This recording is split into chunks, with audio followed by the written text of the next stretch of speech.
नमस्कार, सुलगता सवाल देख रहे हैं आप और मैं हूं आपके साथ दिव्या सिंह। लोकसभा चुनाव अपने चरम पर है। पश्चिम बंगाल में भी इन दिनों सियासी हलचल तेज है। वैसे तो लोकसभा चुनाव पूरे देश में हो रहे हैं, मगर इसकी सियासी तपिश बंगाल में अधिक दिख रहा है। एक तरफ ममता बनर्जी का साधु संतों पर सियासी हमला, तो दूसरी ओर ओबीसी रिजर्वेशन से 77 जातियों के हटाए जाने की चिंता। इस बीच केरल में एलडीएफ सरकार के साथी दल आईएनएल ने बंगाल में सीपीएम का साथ देने की घोषणा कर दी है। अब ममता बनर्जी की टेंशन और ज्यादा बढ़ गई है। यह हालत तब है जब लोकसभा चुनाव में 5 चरणों की वोटिंग हो चुकी है। आज छठे चरण की वोटिंग हो रही है और एक चरण शेष रह गया है। ममता बनर्जी की बढ़ी इस टेंशन के बीच अब सवाल उठ रहे हैं कि क्या मुस्लिम वोट ममता बनर्जी के पाले से खसकने लगा है। वहीं ओबीसी के मामले पर हाईकोर्ट की फटकार के बाद तमाम तरह के सवाल सुलग रहे। मुस्लिम तुष्टीकरण का क्यों लग गया ठप्पा? क्यों हुए 5 लाख ओबीसी सर्टिफिकेट रद्द? बंगाल में कैसे खेला करेंगी ममता बनर्जी? कोर्ट की फटकार से टीएमसी में भगदड़ क्यों? इन सवालों ने सियासी पारा हाई कर दिया है और ममता बनर्जी की टेंशन बढ़ा दी है। एक के बाद एक ममता को बड़े झटके लगते जा रहे हैं और चुनाव के बीच चारों तरफ से मुसीबत में घिरी ममता पूरी तरह से बौखलाहट में है। सुलगता में आगे बताएंगे वोटिंग के बीच टेंशन में क्यों आ गई ममता। लेकिन सबसे पहले बात मुस्लिम तुष्टीकरण के लगे ठप्पे की। दरअसल कलकत्ता हाईकोर्ट ने कहा है कि पश्चिम बंगाल की वामपंथी और ममता सरकार ने मात्र वोट बैंक के लिए 77 मुस्लिम जातियों को अन्य पिछड़ा वर्ग यानी कि ओबीसी में शामिल करके आरक्षण दे दिया। कोर्ट ने कहा कि यह सब चुनाव में फायदे के लिए किया गया और आरक्षण जाति नहीं बल्कि धर्म के आधार पर दिया गया। कलकत्ता हाईकोर्ट ने 22 मई को पश्चिम बंगाल सरकार के मुस्लिम जातियों को ओबीसी में जोड़ने के फैसले को रद्द कर दिया था। इसी दौरान कलकत्ता हाईकोर्ट ने कई टिप्पणियां की। कोर्ट ने मुस्लिमों को आरक्षण देना वोट बैंक की राजनीति बताया। कोर्ट ने कहा कि ऐसा लगता है कि इस समुदाय यानी कि मुस्लिम का इस्तेमाल राजनीतिक फायदे के लिए वस्तु की तरह किया गया है। यह बात उन घटनाओं के क्रम से साफ हो जाती है जिसके कारण 77 जातियों को वोट बैंक की तरह इस्तेमाल करने के लिए ओबीसी में डाल दिया गया। वहीं कोर्ट ने मुस्लिम जातियों को आरक्षण देने के लिए तैयार की गई रिपोर्ट को लेकर भी नाराजगी जाहिर की और इसे नियमों और सेकुलरिज्म के सिद्धांतों के खिलाफ बताया। कोर्ट ने कहा कि हालांकि कमीशन की रिपोर्ट ऐसे बनाई गई है कि यह मजहब के आधार पर दिया गया आरक्षण ना लगे, लेकिन कोर्ट को ऐसा नहीं लगता। बता दें कि कोर्ट ने आरक्षण देने के फैसले के पहले ही घटनाओं का जिक्र भी इससे जोड़कर कर दिया। कोर्ट ने कहा कि मुस्लिमों को आरक्षण देने के लिए बनाई गई यह रिपोर्ट सीएम ममता बनर्जी के मुस्लिमों को 10% आरक्षण देने के ऐलान के बाद बनाई गई थी। आयोग को यह बात मालूम होगी। कोर्ट ने आरक्षण देने के लिए कलकत्ता विश्वविद्यालय की एक रिपोर्ट को आधार बनाए जाने को लेकर भी सवाल उठाए। कोर्ट ने कहा कि इस रिपोर्ट के 4 महीने के भीतर ही जातियों का बंटवारा कर दिया गया। कोर्ट ने उस दौरान की घटनाओं को लेकर कहा कि सभी घटनाओं की टाइमलाइन जोड़ते ही सारी बातें साफ हो जाती है। मुख्यमंत्री का ऐलान, आयोग का बिजली की रफ्तार से 77 जातियों को आरक्षण देने की सिफारिश, राज्य सरकार का इनको आरक्षण देना और फिर कलकत्ता विश्वविद्यालय की यह रिपोर्ट और फिर उसके आधार पर जातियों का बंटवारा होना।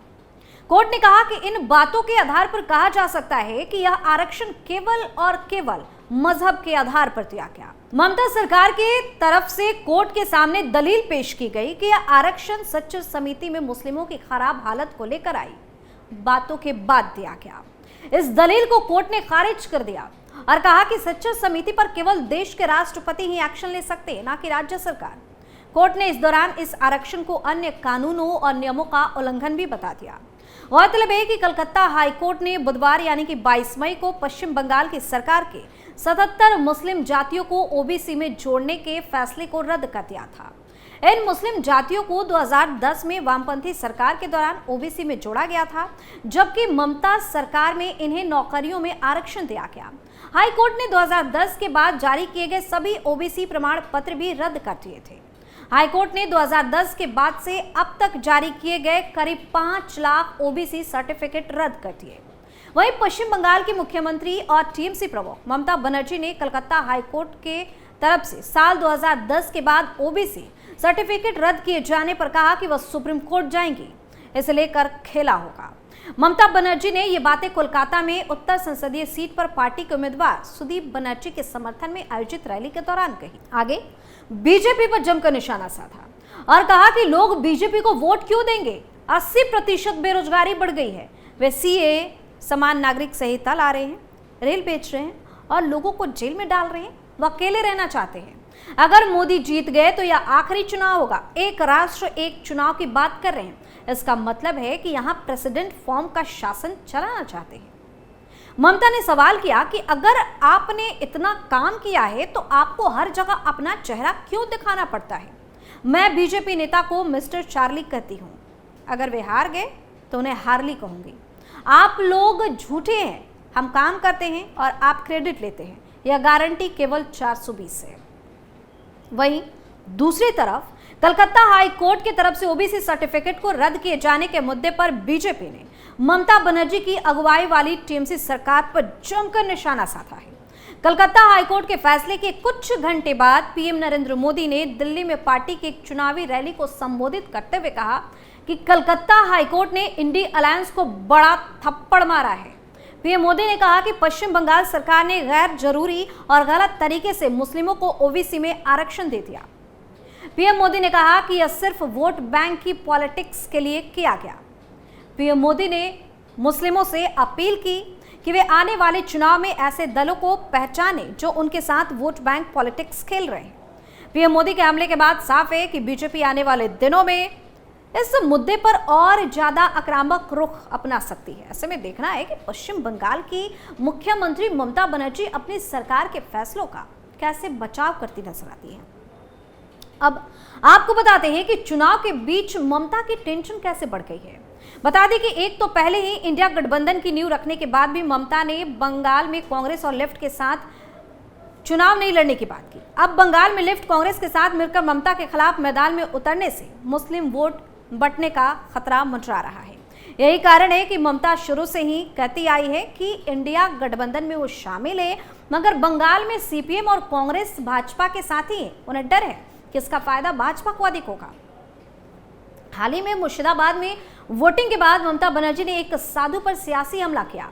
ममता बनर्जी ने यह कहकर बड़ा विवाद छेड़ दिया कि भारत सेवाश्रम संघ के साधु कार्तिक महाराज ने उनके पोलिंग एजेंट को बूथ पर बैठने नहीं दिया। इसी के साथ ही ममता ने भारत सेवाश्रम संघ, रामकृष्ण मिशन और इस्कॉन तीनों धार्मिक संगठनों पर उंगली तक उठा दी। इसे लेकर पीएम मोदी और गृह मंत्री अमित शाह दोनों ममता पर हमला साध चुके हैं। दरअसल मुर्शिदाबाद बंगाल का वह जिला है जहां पर करीब 67% वोटर मुसलमान हैं। मुर्शिदाबाद लोकसभा सीट से लेफ्ट के मोहम्मद सलीम ने कांग्रेस के अधीर रंजन चौधरी के साथ चलते टीएमसी को कड़ा मुकाबला दिया है। वहीं बरहमपुर में भी लेफ्ट कांग्रेस के साथ होने की वजह से टीएमसी को बड़ी चुनौती मिली है। ममता को लग रहा है कि इन सीटों पर मुस्लिम वोटर उनसे दूर हो रहे हैं। ऐसे में अब ये सवाल उठने लगे हैं कि कहीं मुसलमान वोटों के बंटवारे का फायदा भाजपा को तो नहीं मिल जाएगा। इस पर भाजपा नेता शिशिर बजोरिया का कहना है कि ममता बनर्जी ने संतों पर हमला तब किया जब 5वें चरण की वोटिंग होने वाली थी और मुर्शिदाबाद सीट का चुनाव हो चुका था। ममता ने संभवतः संतों पर हमले वाला बयान उनको खुश करने के लिए दिया है, जिन्हें वह दुधारू गाय कहती हैं। वहीं आईएनएल के जमीरुल हसन ने ममता सरकार को खूब फटकार लगाई है। सीपीएम की सायरा शाह हलीम ने कहा कि आईएनएल उनके साथ है, यह खुशी की बात है। वहीं टीएमसी की दोला सेन ने कहा कि ममता जी ने भारत सेवाश्रम संघ और रामकृष्ण मिशन पर सवाल नहीं उठाया, 1-2 लोगों पर सवाल उठाया। तो चुनाव के बीच में बंगाल के अंदर कई ऐसे मुद्दे सामने आए जिस पर ममता चारों तरफ से गिरते दिखी और पूरी तरह से परेशान हो गई है। हालांकि बीजेपी इस मौके को पूरी तरह से भुनाने में जुटी हुई है, क्योंकि ममता के खिलाफ मिला एक भी मौका बीजेपी किसी भी कीमत पर नहीं गंवाना चाहती। सुलगता सवाल में आज के लिए इतना ही। किसी और मुद्दे के साथ फिर से पेश होंगे, तब तक के लिए आप देखते रहिए कैपिटल टीवी। नमस्कार।